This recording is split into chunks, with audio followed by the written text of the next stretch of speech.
Hi there, and welcome to this short video of questions just to help you reflect on the message from last Sunday.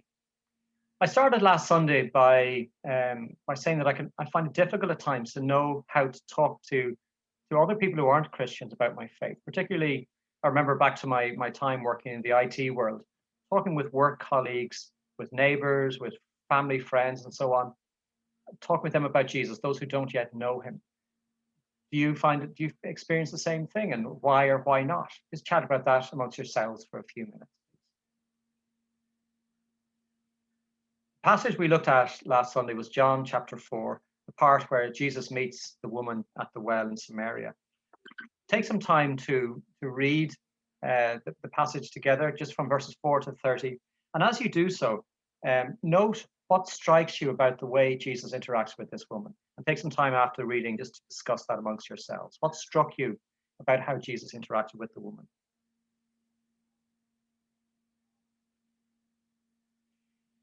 If we, as Christians, as disciples of Jesus, as his apprentices, are to be increasingly become like him, what can we imitate from the way Jesus interacted with this woman? And what about what he did can we copy? If we are to be on mission like Jesus, which was what I was saying last Sunday, what can we imitate from how Jesus interacted with her? What can we carry into our own interactions with people? Discuss that amongst yourselves for a few minutes.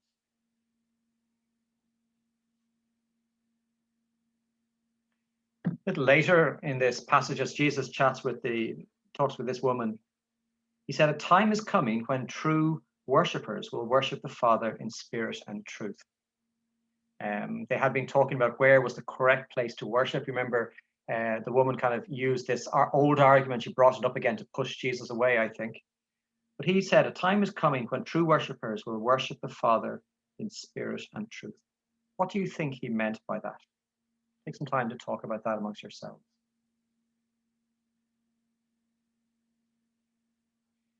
Does it surprise you that Jesus chose this woman, the woman in Samaria, the woman who had been rejected by her own community? Jesus chose her to be the first person he revealed himself to.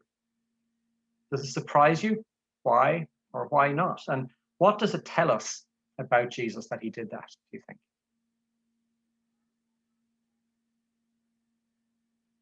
Our last question.